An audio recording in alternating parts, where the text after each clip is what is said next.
Hey everyone, and welcome to Teaching with Sierra. Today's video, I thought that we would talk about poetry. In kindergarten, in the month of April after spring break, we basically come back and start to do poetry. Poetry is one of my favorite units to do with the kiddos because they get to incorporate all of the things that they've learned from the beginning of the year until now. So I am first going to start off by talking about 5 amazing reasons why we should teach poetry today. So of course, like over the next few weeks, I'm going to be very excited to share poetry with you guys. I would love to share some samples of my kindergartners doing their poetry. And with that being said, I'm going to share some different type of poetry with you all in this video that we have in our classroom.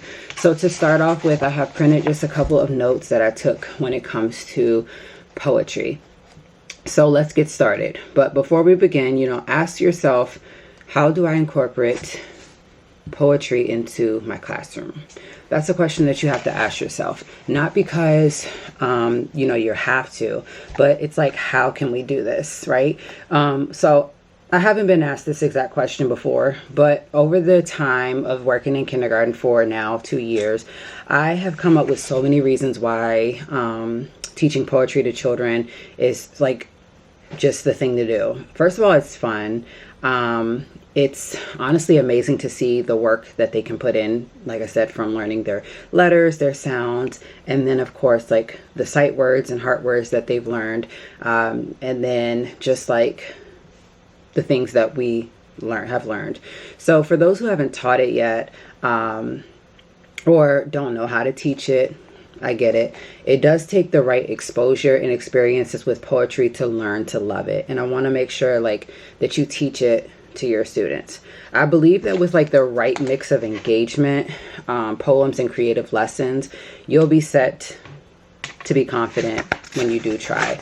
With that being said, reason number 1 is it builds reading and speaking and listening skills. What I mean by that is children are listening to poems, right? And then they're building their listening skills. They're learning to attend to the words that they hear, or the words that are being said. What do they mean together? They also get to build their reading fluency when they're listening to the shared pieces in the classroom. And they're also building up their reading comprehension because they are accomplishing to visualize the poem as they're reading it out loud. And then of course they can draw the pictures or think quietly about what they hear. So you can ask children to share what they think a poem is about or to share connections. My favorite tip number 2 is because they get to explore the language and vocabulary. So children can learn phonics and letter sounds by listening and locating rhyming words. A poem is used to teach sentence structure, parts of speech, many grammar skills. But teaching grammar in engaging ways can be a struggle. So poetry can help. Poetry builds vocabulary. It also discusses new words with children. And it asks them to point out the ones that they're hearing for the very first time. So it also provides a venue for ELL learners to build and learn language, and it helps to explore a poem of the week during a class meeting. So always include that into your morning meetings, because a lot of kids love just bringing new things into that structure piece. But encourage them with activities to find sight words, new words, focus on particular skills that you're teaching in class. Tip number 3, why I love poetry so much, is that it inspires writing. So the simple patterns found in some poems are fun to follow and great places for children to start when they're learning to write. So writing poetry is transferable because it's a transferable skill that can help children to write in other ways and styles. And if you're starting to teach poetry as early as they can begin to write, then they're going to start to follow the simple poetry forms that follow a pattern and that a child can connect to. And tips for teaching kids to write their own poems are coming up soon. Tip number 4 is it encourages creative thinking, right? Poetry is a form of expression. It encourages children to like have a positive impact on social and emotional development, and it offers them a new way to think about something, write about something, and put it into words that they might not know how to express otherwise. And last but not least, tip number 5 is because it builds a love for reading. So learning to read can be hard work, and the books children learn to read at first are often not what you really think.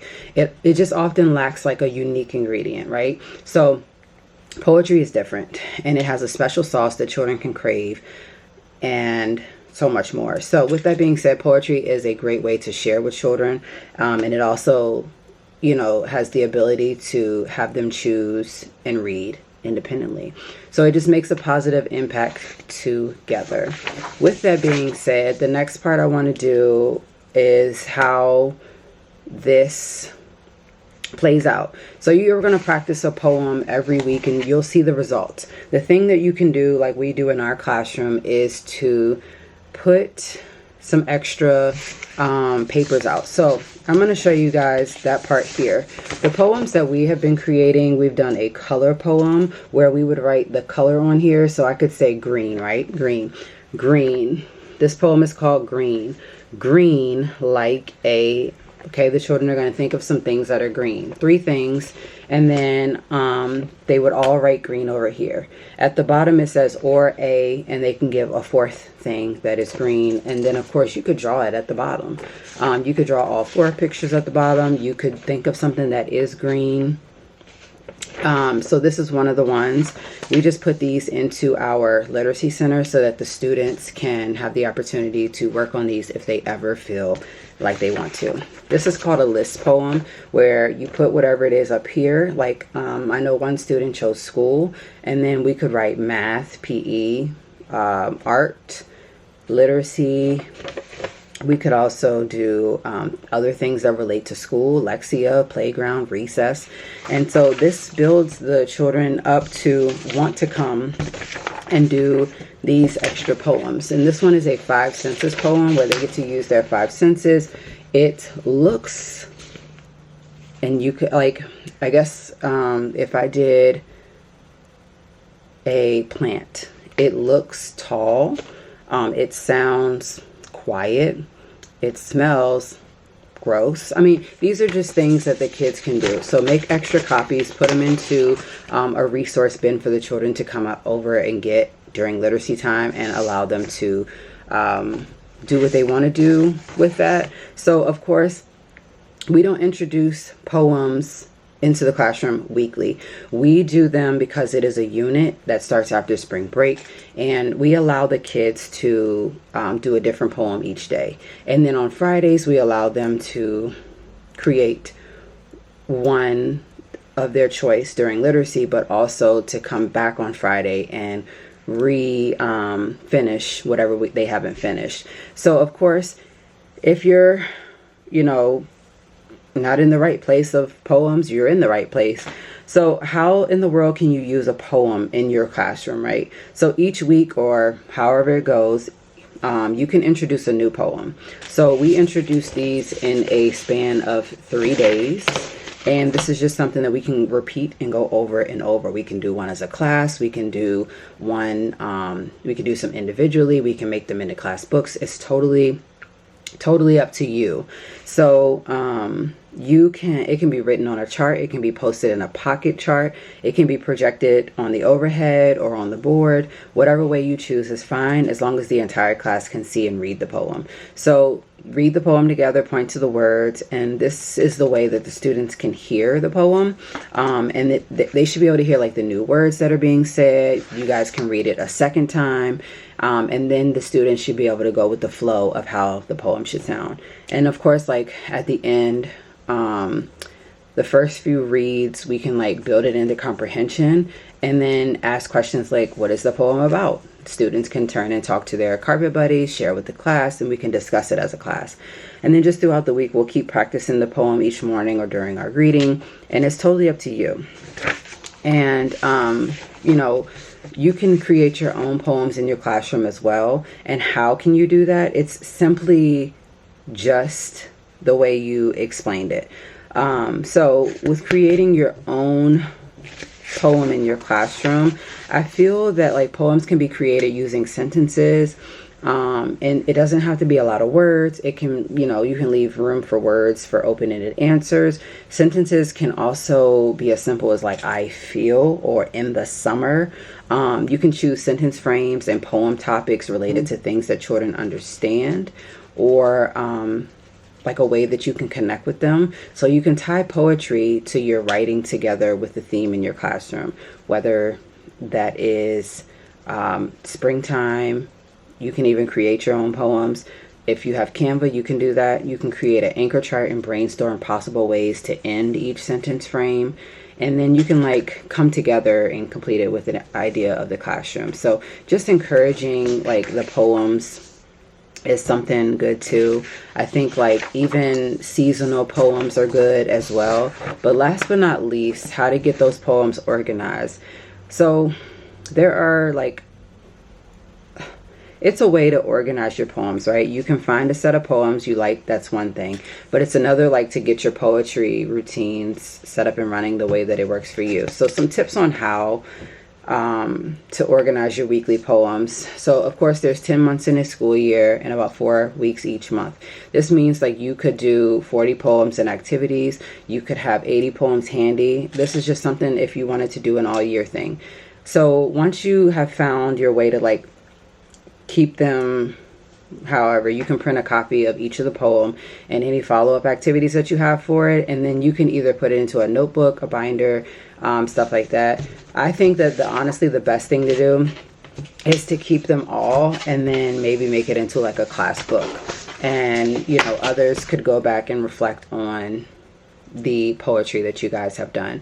So what I really want to say and sum this all up is that poetry is amazing. One thing I can honestly say is that there are so many possibilities of poetry into the classroom, whether it is kindergarten, first grade, second, third, fourth. I think that it's amazing. Poetry is something that honestly should be taught all year around, if you ask me, because it also builds so many different pieces and connections, and also it helps to build so many different things. With that being said, I am going to include some of the poetry that I have created just to give you guys some ideas of some other ways that you can incorporate the poetry rather than the ideas that I gave you guys here. So once again, you guys can create like a list poem. You guys can also do a color poem, and then you also can do like a 5 senses poem. Now, if you have Canva and you're a teacher, you get it for free if you share your ID. So please do that so that you guys get the benefits of all of the Canva Pro images and things like that in order to create these. I create all of my worksheets off of Canva, and you can too.